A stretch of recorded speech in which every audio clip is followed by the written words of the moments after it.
Post Scriptum's like a TV show that got canceled, revived by a different network, and came back with a new name that half the audience didn't even realize it was the same show.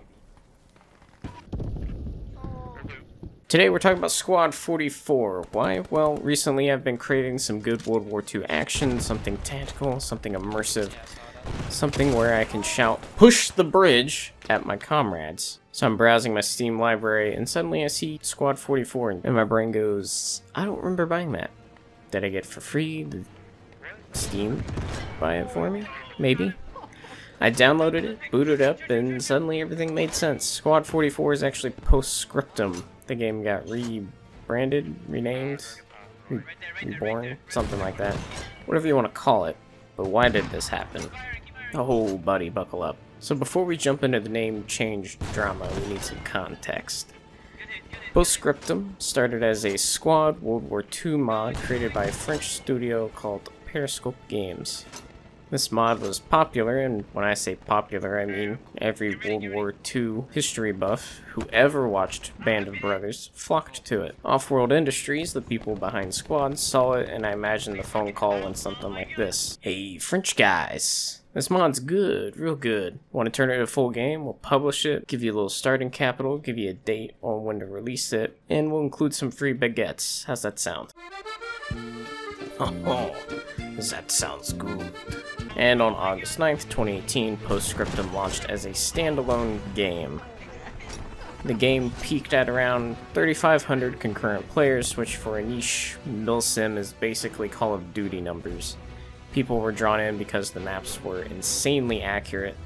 The guns had insane amounts of detail. They had so much detail, they added factory stamp marks to the weapons.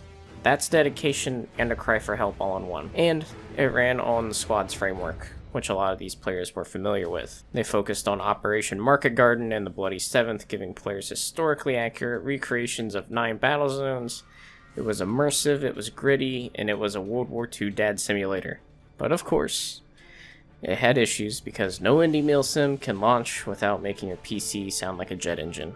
Optimization was rough, servers were performing like they'd been drafted against their will, hotfixes rolled out, and things stabilized. Then we entered the Great Content Drought. Post Scriptum then hit a slowdown so long it made DayZ's development cycle look fast. It took almost 2 years for meaningful new content to roll out, and all we'd gotten was a French faction and 3 new maps. But after this update, they started rolling out more frequently new maps, new mechanics, new devlogs.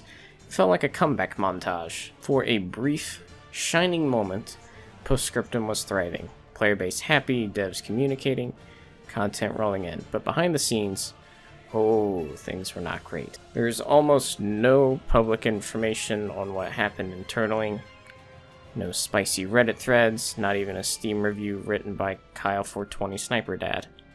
So based on patterns and timelines, here is an educated theory as to what happened. Post Scriptum didn't make enough money, so the budget got tighter.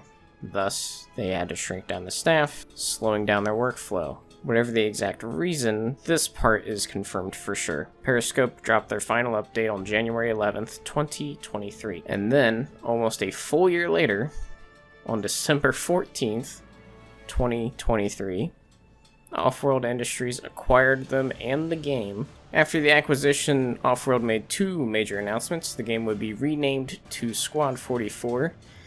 A new team, Mercury Arts, would take over development, being employed by Off-World. Community's action, just mass confusion overall. Off-World explained it as an alignment with the Squad universe, branding, consistency, etc. Sure, whatever.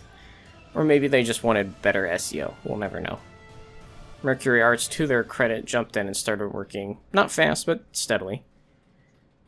Today, Squad 44 gets small, regular updates and occasional big patches. The devs actually post news. The community is still alive, but the player numbers are... ugh. The game hits around 200 players a day. That's not really a player base, that's more of a church picnic. Most servers are empty, but the players who are here, absolute diehards. The modding scene is still going, events are still happening, people are genuinely trying to keep it alive. It's wholesome in a please don't die kind of way. I would still say that Squad 44 is still worth playing, even in 2026. If you enjoy Squad, Hell Let Loose, Red Orchestra, or just tactical shooters where teammates yell at each other, Squad 44 still delivers. It offers realistic armor systems, multiple theaters, great gunplay, milsim pacing, and the unique mix of squad and World War II immersion, and the kind of teamwork moments that only happen when 30 people are panicking at once. Squad 44 is niche, but it's a good niche. Post Scriptum didn't die, it just got a reskin and a new name. It survived a shrinking studio, content droughts, financial struggles, and a complete rebrand. A dwindling player base, and more drama than a History Channel documentary narrated by the guy who's all about aliens. Squad 44 has potential, it just needs time, love, and updates, and maybe a miracle. But if you want a tactical World War II experience with heart, grit, and a community of absolute troopers, Squad 44 is worth your time.